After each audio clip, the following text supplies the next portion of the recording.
Welcome back to Bros in a Landfill! Just another brief respite from the inexorable loneliness of existence in an uncaring universe forced upon all of us.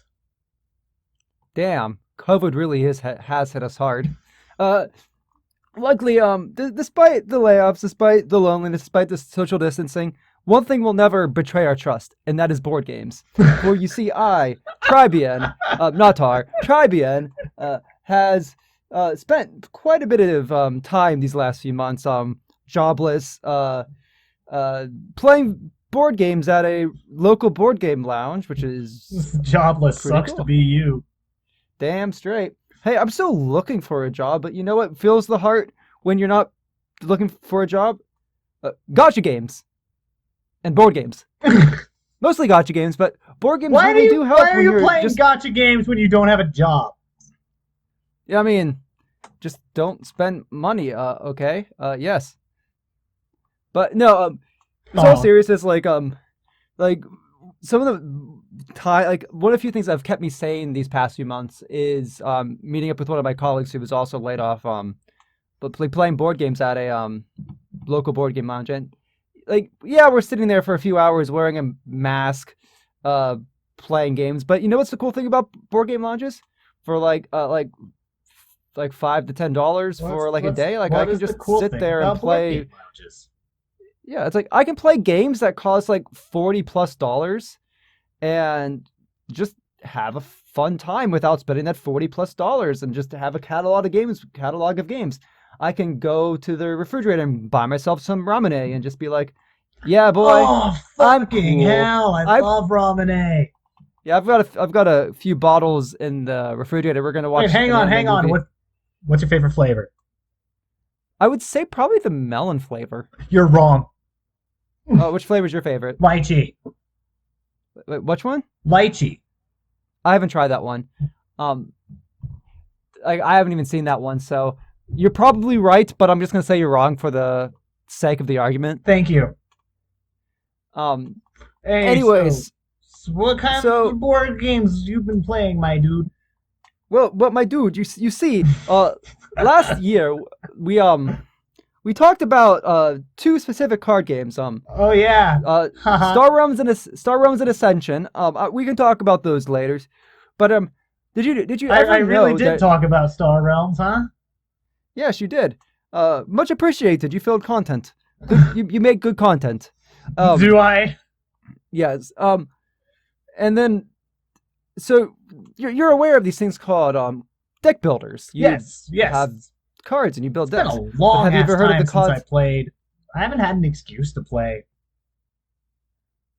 I want to play again, but like Uh, I'm we a can play like the hermit who mobile. We can doesn't play like have the access to people. we we can play like the mobile or computer version together at some That's point. gross. It doesn't have any of the expansions.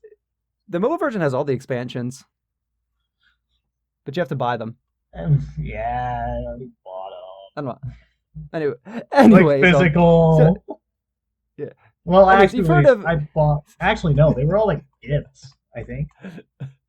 anyways, you've heard of fucking deck builders, but have you heard of a dice builder Yes, before? because you sent me a video right before we started recording. Wow, wow, Tar. Thanks for ruining my elaborate like scheme to wow you in the audience with your completely Oh accurate wait. like. Oh, that was a scheme. Okay, try that again.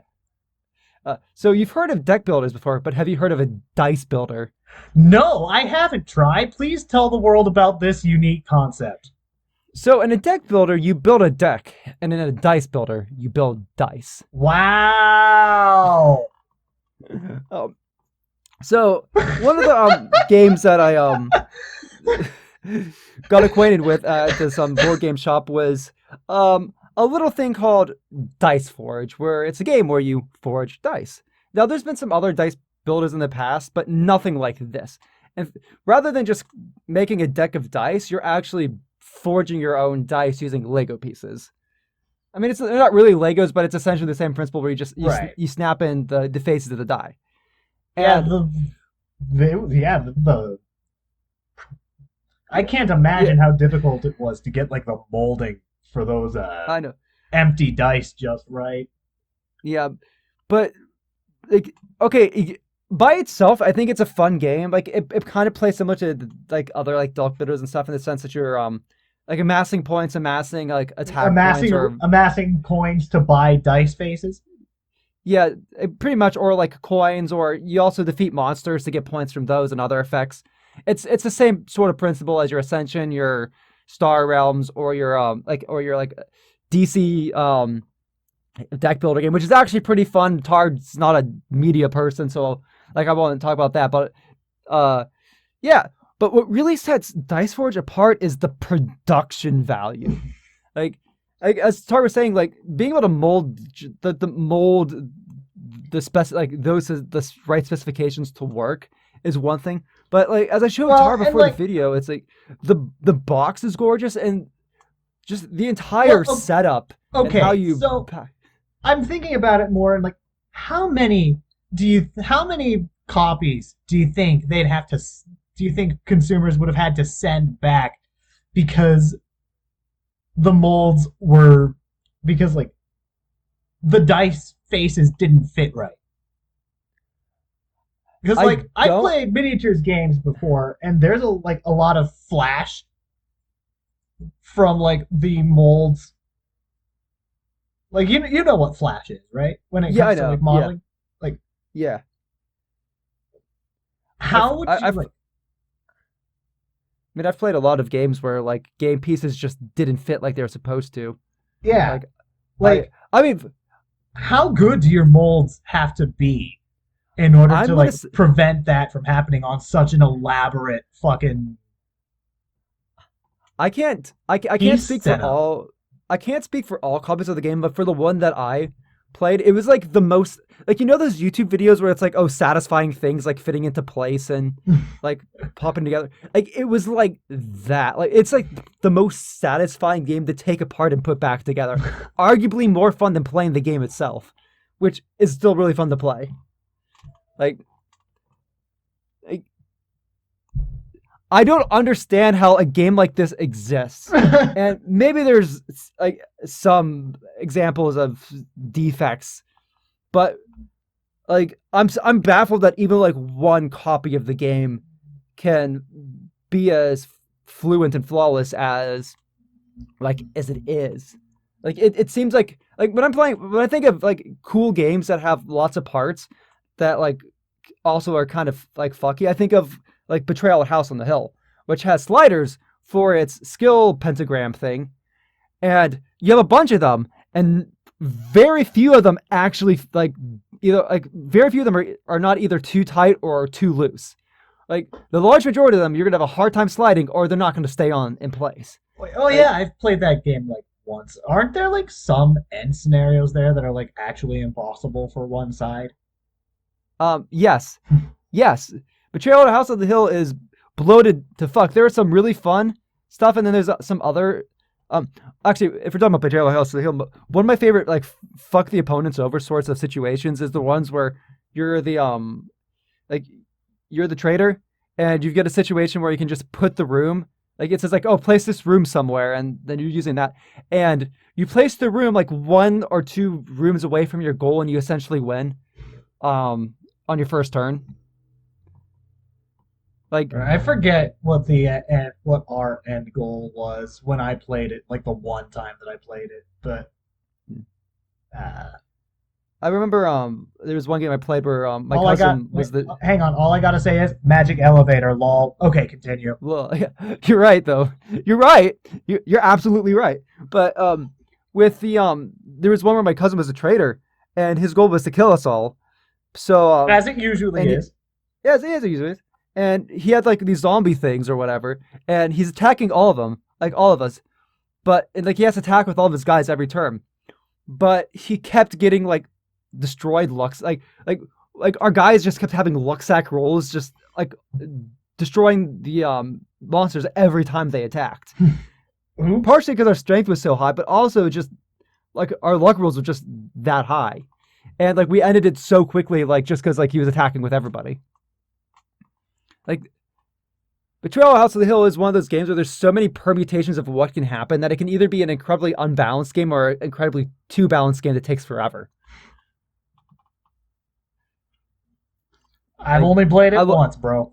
I couldn't tell I you. love I love Betrayal at House on the Hill. Like for any newcomers, I'd highly recommend the Scooby Doo edition that recently came out because it's much more Oh beginner my friendly and it's fucking. Of course, yeah there's a Scooby Doo version of Betrayal at yeah House on the Hill. Betrayal at Mystery Mansion. It came out I think a month or so ago. It's actually kind of fun and it's like made with kids like beginners in mind or like kids in mind who can't keep track of like all the tokens. It's a lot more friendly towards the players rather than the trader. There's this whole Scooby Snack mechanic where Scooby Snacks let you re-roll like a single Oh my die. gosh. I I absolutely love it. It's not the most fun, but if you're trying to get someone into Betrayal at House on the Hill, that's the one to start with. Anyways, as it, anyways, moving on from Dice Forge, because that's all I really had to say. It's just It's if just a. it's a fun game. If you're a board game fanatic and you haven't heard of Dice Forge, what is wrong with you? Like, Wait, how like recent did check. this game come out? Because that might have a little something to do with it. Oh, either earlier this year or last year. Like, That might have a little something to do with it. I'm still gonna share. I will quickly Google right now, but like, share if you're a aficionado of board games, like this is something you really want to check out. It's fun. Its production value is through the roof.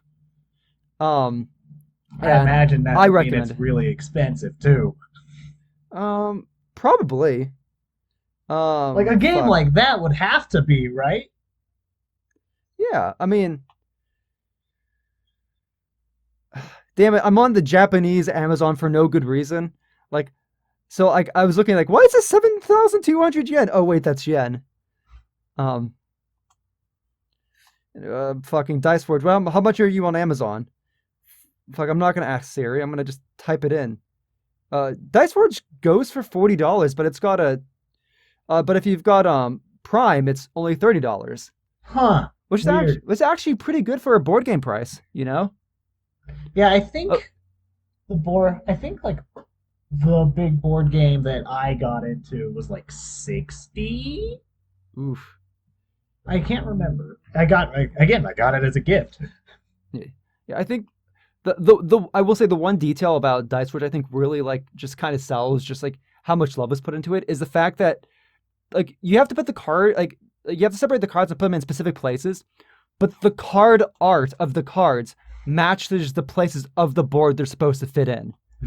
And like it looks like this seamless thing of like the board being like the cards being part of the board. Oh, I didn't see that. Yeah, that wasn't covered on there, but yeah. Oh, Um the like the cards like slot into the board and like right. I caught that part. and But like there's and different art styles for each of the decks? yeah, they match the terrain. Huh.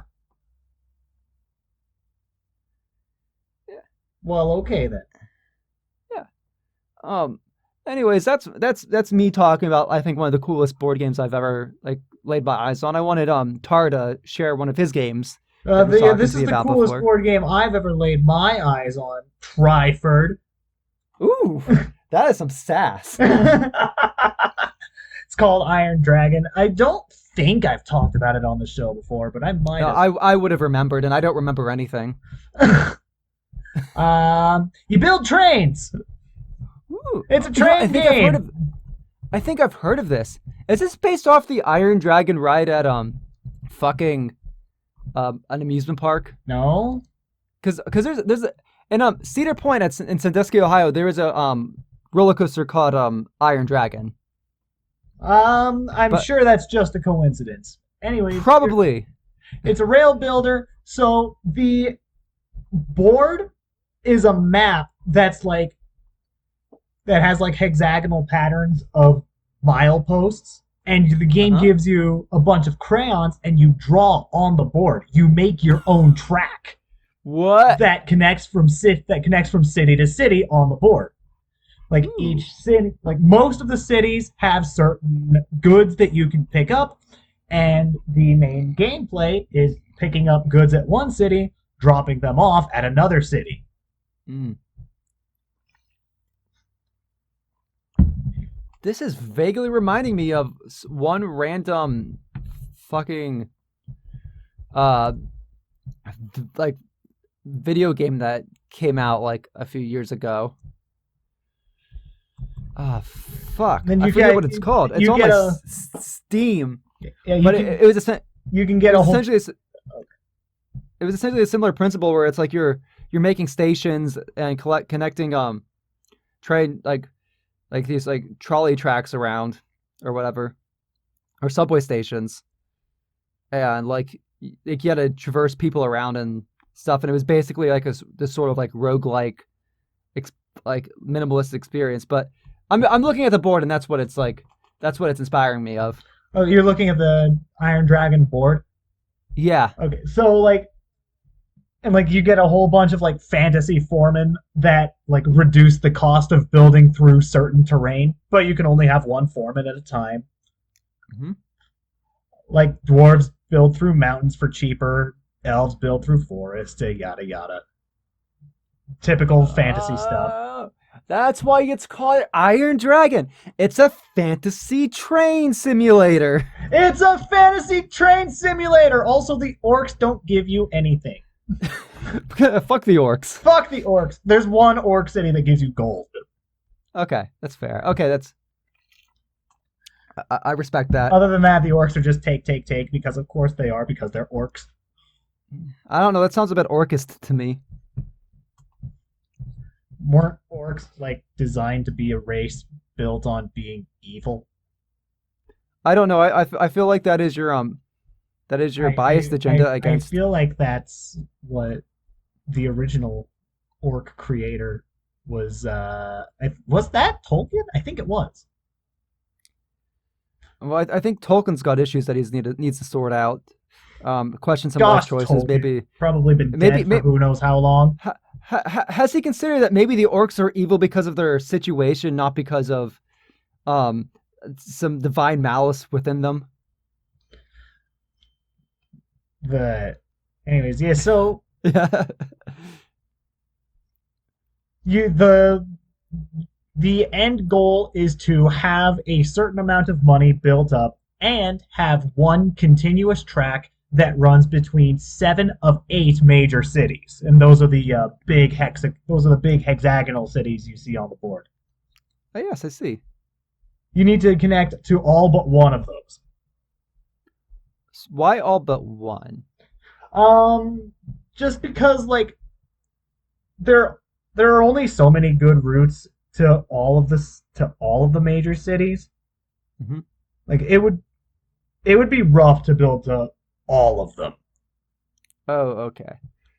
It would be Um. rough, I, like because this game is supposed to support up to 6 players. oh, okay. Yeah, So that makes trying to have sense. 6 tracks weaving around each other all throughout the board is a recipe for suffering. Yikes. So I am looking at this box and board, and I'm seeing all these like cards, or is that like fake money? I can't really. There Can are you cards and there is fake money. Oh, good. That's how you know it's a good game, like Monopoly.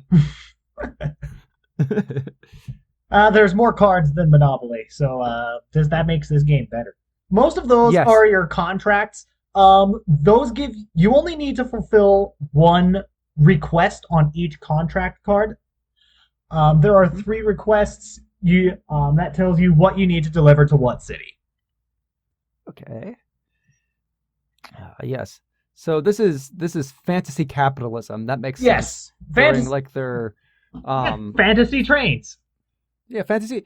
And Yeah. this is the game that my girlfriend left me for. You know what? I'd leave you for this game as well.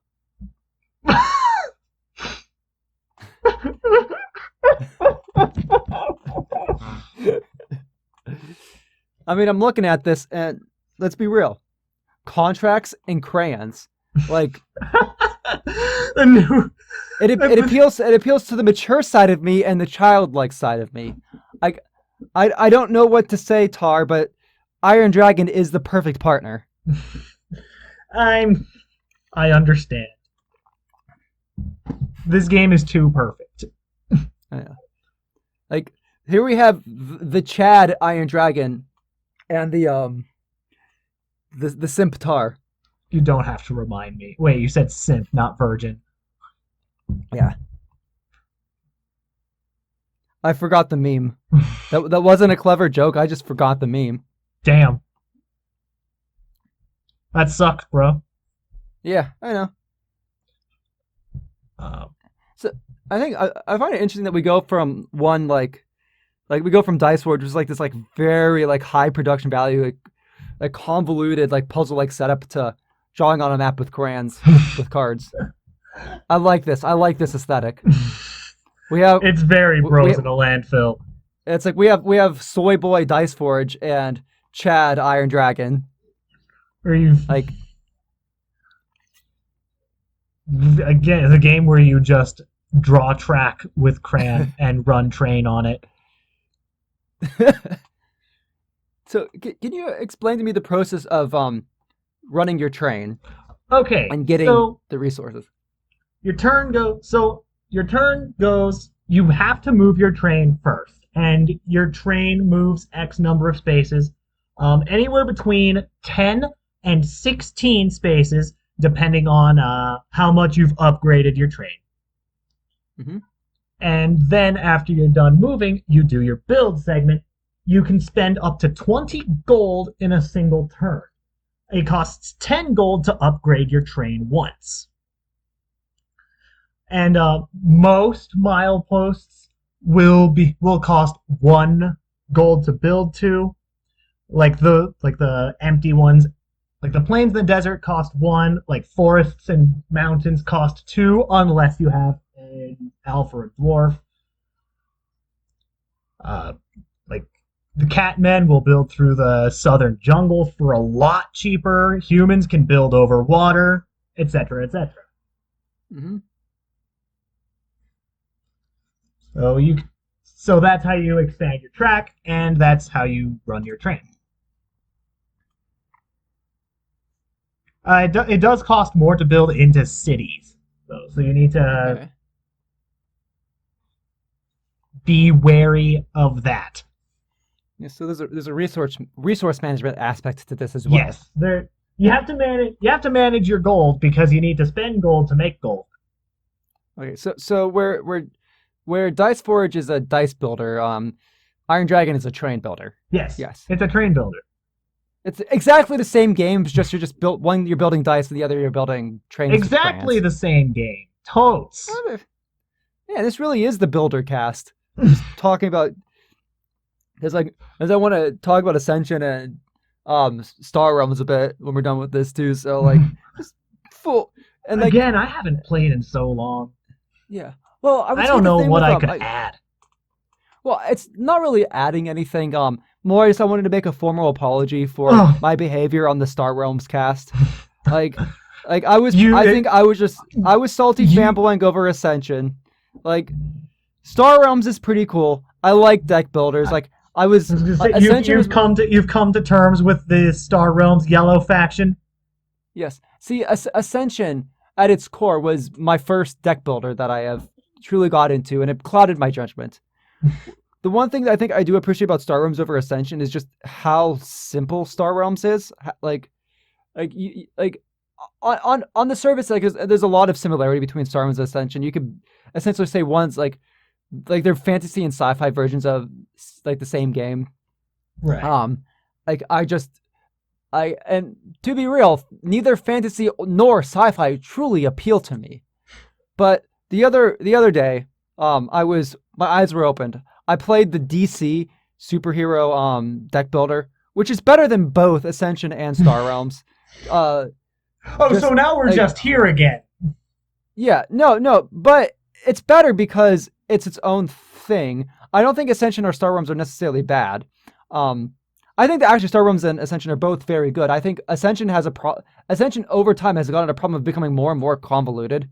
The most recent expansion, sale like fuck, I can't even remember what it's called, but you're essentially got pirate ships, Oh, and they fun. rather than just having a deck builder, you have these ships that go around the board, and you can collect like specific cards from around the board. And there's also a kraken that you can defeat, and if you defeat the kraken, you can You get get that to like a join lot your more of those victory points you were no, talking about well, how yeah, well, everyone would that get. also you gate like the crack. You basically tame the kraken, and you can use the kraken to steal points from the opponent. Oh, And like I think playing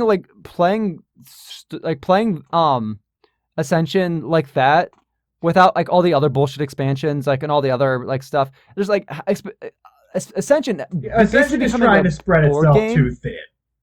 Yeah, well, yeah, I think Ascension becoming a board game at that point like added so much more to the formula of being a deck builder. Like it actually added some real strategy rather than just oh the luck of the what cards show up. Like and I think that's a big problem. I think a lot of deck builders have. It's like if both players are playing at the top of their game and they know the strategies, it just matters of what cards show up. It's not just a matter of doing stuff. And that also got me to realize I only played Star Realms based expansion. I played Ascension, like I played all the expansions Yeah, in you Ascension. only played the So base pack of Star Realms, which is fucking so boring. so I came in from this perspective of playing the boring version, where if I only played the boring version of Ascension, I'd probably have similar expectations. And I would say even so, like I played both their base set of the DC deck builder, and then I played the I think it was called like Dark Metal Batman or whatever. But it was like it was a There's something edgy. really yeah, like it's super dark and edgy, but it added a lot. Like it actually like so one of the things that happened like you do like the main goal in the like Batman well the DC one is to get points by defeating bad guys and getting cards like obviously, but as the game goes on like the game ends by beating the deck of supervillains. But every time you beat a supervillain, a new one shows up and an effect takes place immediately. Oh, fun. So yeah, so like and the effect basically screws you over unless if you have a card that lets you dodge it. But what Can you give an like example? so oh damn it I forget exactly but let's so like cards like there are one of the coolest features of the DC deck builder game is like there are these like you get weak like these cards like I think they're called weaknesses or whatever and every time you defeat a supervillain uh like in the most recent they're in both like, sets but like let's say in the most recent set like the dark metal every time you beat a supervillain you add one to your deck and if you get and what they essentially do in the original version is for every weakness you have in your deck you lose a point in the dark metal version if you draw two weaknesses in the same turn you have to give up one of your superheroes the bad guy like the big bad like dark metal Batman captures them which basically means you lose one of your superpowers that like help you break the game and then to make matters worse you forfeit your turn Oh, so fun. so it adds this whole nother level of like trickery and fuckery out that you don't normally get in deck builders So and I this is think a deck builder in just, which you don't want to draw a whole lot of cards. yeah, exactly. Like it really it puts this whole like it actually adds this whole other level of strategy because in most deck builders it's just draw the most amount of cards you can in your turn to get the most amount of resources to fuck your opponent over. But in the dark metal, like well, death metal on Batman, it's like the death metal Batman. Yeah, it's like the I mean, more he could probably pull it off. Yeah, he has that nice gravelly voice. Oh, my parents died. I love that. But like you're put in these situations like at the start of the game, it's like oh yeah, draw as many cards as you want. But the longer the game goes and the better you do, the further ahead you are of your opponent, the more weakness cards you have in your deck. And because of that, you get yourself in these situations where it's like, do I want to try to advance my game state by drawing more cards, or is it too risky at this point? Like, I need one attack to beat this last supervillain and end the game and win. But if I draw the weakness card, I could put myself in a very bad situation where I lose. Yeah, that sounds dope. Yeah. Oh, the other thing too is when that happens, like, so what ends up happening is like you end up putting two of your like we put one weakness card back into the weakness pile, so you essentially remove a weakness card from your deck, but you put the other weakness card in your score pile. So traditionally, what you do in DC Batman is you want to you'll have cards like in like all deck builders where you remove cards from your deck. So it's like remove like get rid of like draw one card, get rid of one card, or draw 5 cards, get rid of 2 cards. Like in I was gonna say, okay, them. so in Star Realms, So the idea is, hang on. In Star Realms terms, is this like yellow or is this like red? I think I forget. It's been a while since I played Star Realms. Okay, but it's basically you're banishing the card. You're not discarding it. You're banishing it. Okay, so red. Yeah. So. Oh boy, I love red. Yeah, but so typically speaking, you want to destroy your weakness cards when you get the chance. Right. When you're put into that state of drawing 2 weakness cards, you put a weakness card in your score pile, which becomes permanent, and you can't get rid of it. Oh. Like I think, and if I remember correctly, the only way to get rid of the weakness card from your score pile is to be the one that defeats the last who beats the last supervillain, like Dark Metal Batman. I see. Or whatever, or whoever it was. Like whoever beats him gets to remove the weakness cards from the score pile, which creates this whole nother level of, do I take that risk of drawing another weakness card, or do I go for it and remove my weakness cards? I see. And to me, that just proves just how, like to not take a base set of a deck builder at its face value, because expansions and like other editions of it can add so much more strategy than you're expecting, other than just whoever can get the best cards when they show up on the field. Or whoever can just get the most cards that let you draw. Yeah, exactly. So, once again, I apologize for my behavior towards Star Realms. I really should play some of the other expansions if I ever get money to do so. If I ever have a job. And I mean, a lot of the Star Realms expansions buy games with that money are just more of the same. But there are some that do cool shit. There are some cards every here and there in an expansion that does something cool, like the Pulverizer. It is a 5-cost green ship. Scrap something on the market and then add damage equal to the scrapped card's cost. So it really does pulverize. Yeah. Anyways, you get to deny your opponent that Leviathan and deal 8 damage. Yeah, so that was my my thing on deck builders. We need to be closing off, but I wanted to mention just one more game to Tar. Oh boy! I didn't tell him what this game was. It's in the same vein of building. Okay, we really do be building today. And while it's a game you build with cards, it's not a deck builder. No, this is a game where you build a skyscraper. Oh, so it's like Jenga. Kind of like Jenga, but you're building a card skyscraper for the wonderful superhero Rhino Hero. Isn't that a villain?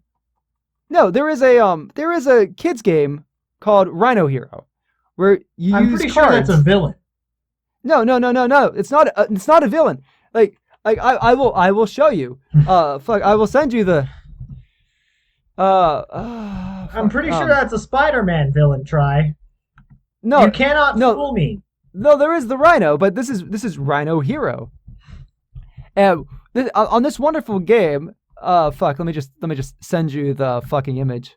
Okay. You build what is it's like an apartment complex with cards, and you play cards that tell you how you have to line up the fold and line up the cards. So like all the cards you fold in half and stuff. That's okay. I guess. So you have 2 types of cards. So I imagine there's like a kind of central peripheral that you can like kind of slot the cards into. No. So what you do is you have floor cards and you have wall cards. Okay. Wall cards are just free for anybody to take, but the floor cards are the cards that are in your hand. You have your foundation. You can choose your difficulty level. So there's different floor card foundations you can use. But essentially, when you play a floor card, you have to I forget if it's either you or your opponent, but one of you have to take the wall cards and make the walls in the shape of the figure on the card. And then your next player plays a floor card on top of that, and then they have to put the like, and then you go back and forth putting walls and floor cards on top of each other until you either run out of cards or it collapses. And like Jenga rules, whoever makes the collapse loses. And if somehow you build it all the way to the top, you win. Well, like both players win. Okay. But that's not all. There's a special all right. Rhino. There's a special Rhino Hero card. So there's a token. There's like a Rhino I'm assuming Hero. the Rhino Hero figure. card adds weight. Yes. So there's a figure called the Rhino Hero figure that when you play it, like the Rhino figure moves from wherever it is onto that floor. So he's constantly moving up the building as those cards are played, and as the building becomes less and less stable. Okay. Yeah, and until the building falls over. It's called Rhino Hero. It's a building game. This is the building podcast of cards and dice and trains. Now we're building an apartment. It's thematic, thank you. We sure do be building. Just like we're building up this podcast into a media empire, which everyone will watch 100 years from now. No, we fucking aren't. What the fuck are you talking about? I mean, if they comment and they subscribe or they do whatever the equivalent is of our podcast platforms, like on Anchor.fm, Apple Podcasts, Google Is Google Podcasts even a thing anymore? Google Music's like dead. They've changed that to YouTube Music. I am incredibly upset because YouTube Music sucks. But this is an entirely different conversation. This is supposed to be the board games. Yes. What was I saying? Board Game Empire. Empire, yes. Plague Inc. Plague Inc. Subscribe. Yes. This has been Bros in a Landfill signing off. Signing off.